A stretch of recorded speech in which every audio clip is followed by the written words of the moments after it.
So, the Better Together Fest, the power of calm. This has been an opportunity for women to come together in community and have real life connections. And I wanted to put together this short version of the longer learning conversation about the power of calm. And for those of you that are seeing this, I hope that it'll serve you as inspiration and anticipation to see the full talk in the near future. So the reason that the power of calm is so important is because it's our natural state of being.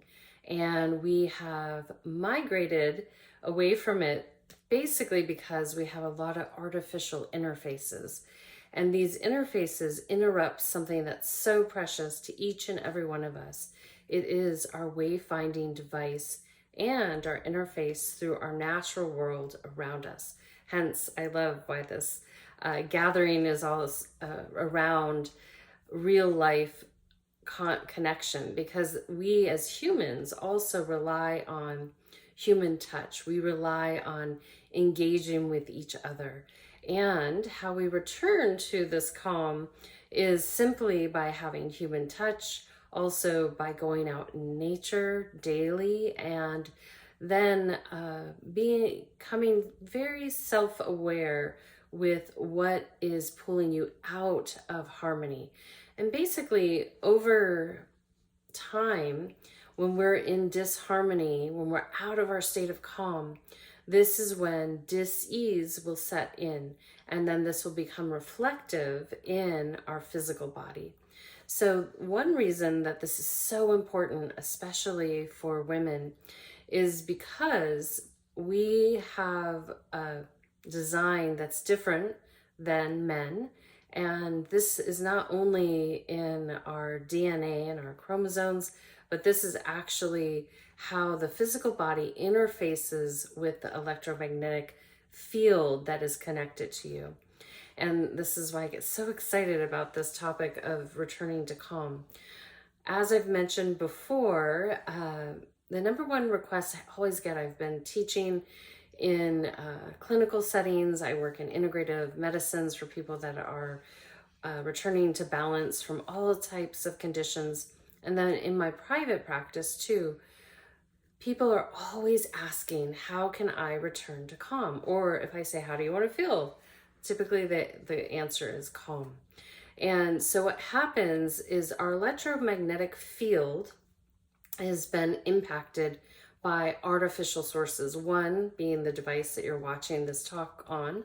Number two, these things called phones that we use, electricity, cars, also each other. We are creators of EMFs also.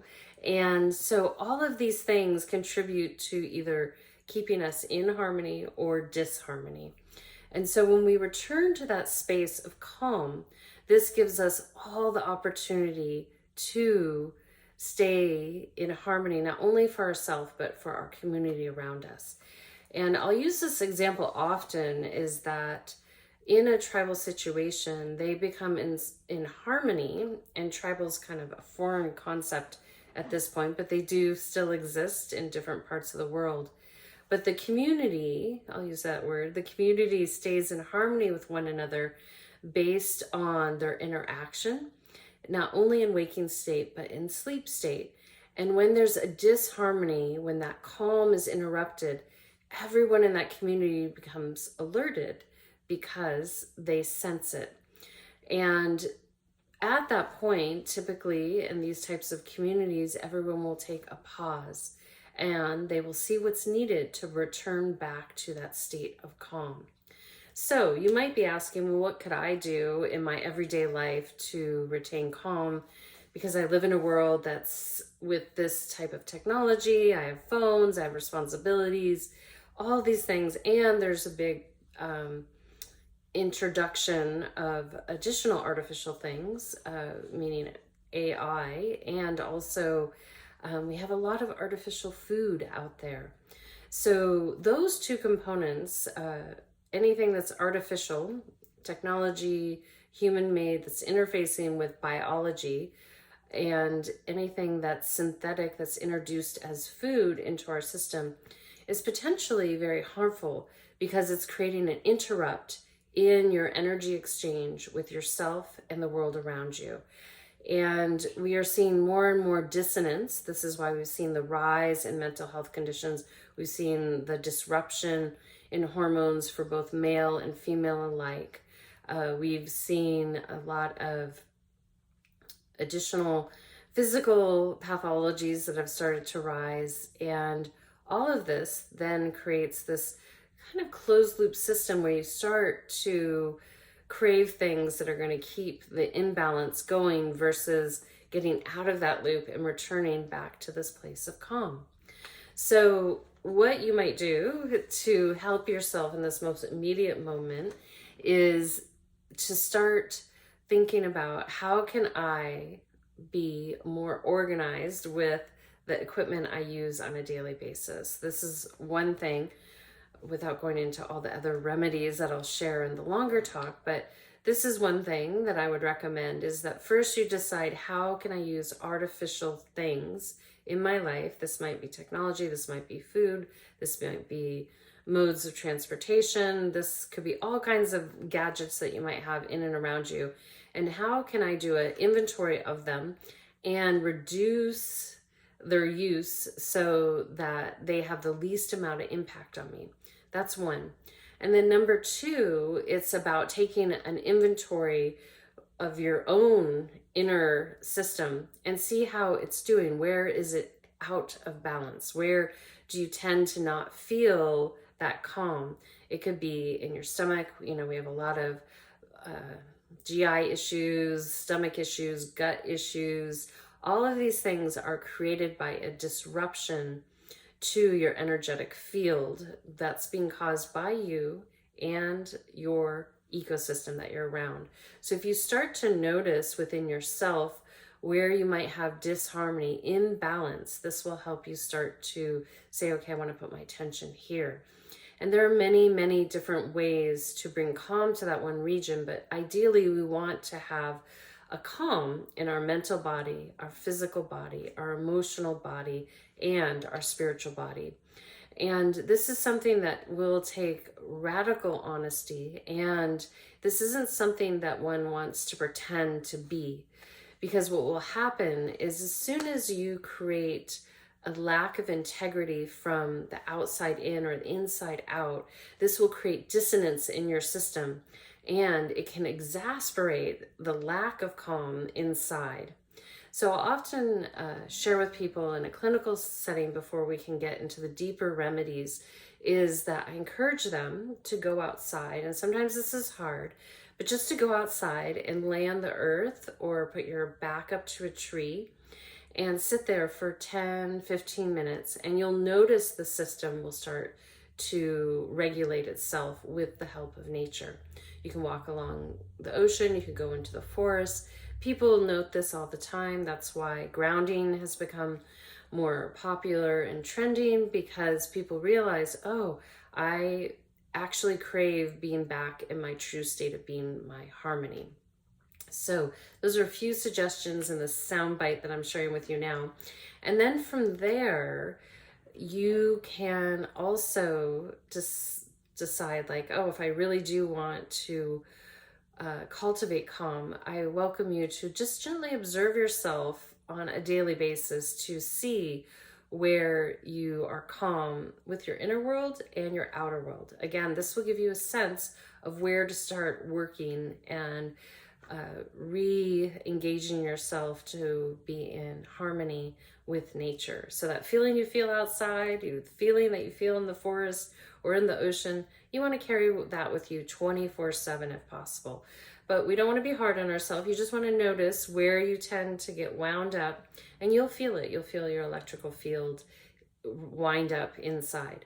And then the next component that will happen if you decide to continue on with the observation is, as you start observing and retaining more calm in your life, you will start to access your full potential, which is yours to always have access to. However, we as a society have gotten into a loop with ourselves with all these technological advancements that actually keep us out of harmony and out of our full potential. And so before we end this, what I want to share and give you a little glimpse on is that when you're in your full potential, when you're in your calm, then you start having the ability to access your higher states of being. And within those higher states of being, that's where these wonderful things happen, these miracles happen.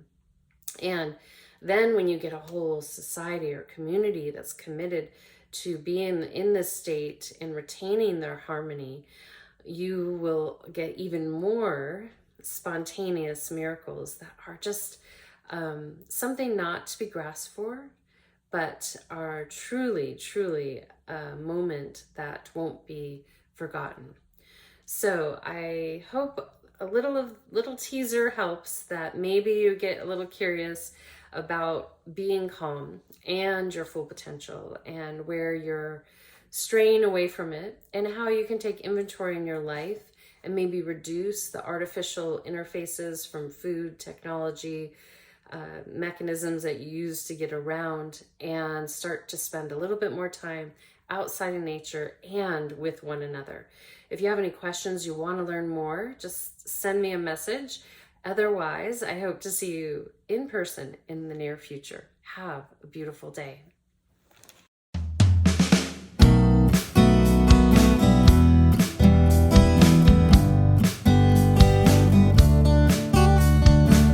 Sometimes my head's alright, I dwell on my past lives, act like I'm transcending, but I gotta do my best to do what mama says, not get offended.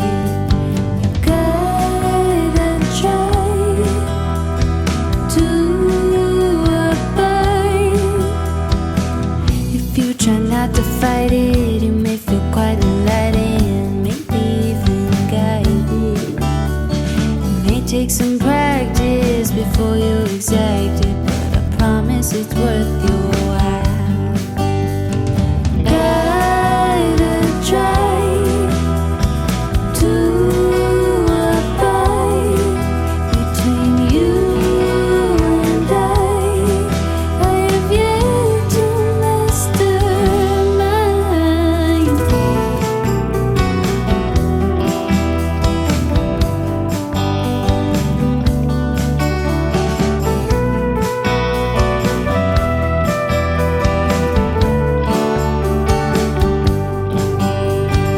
Gotta try to abide between you and I have yet to master mine.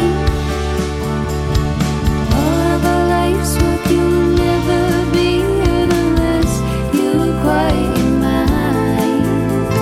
Same but we're different, we're leaving an imprint on those we love, you and I.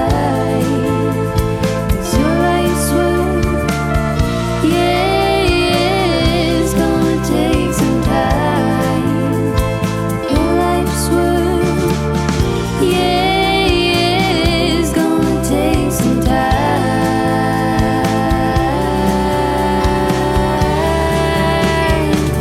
Although my head's not right, been trying all my life not to get offended.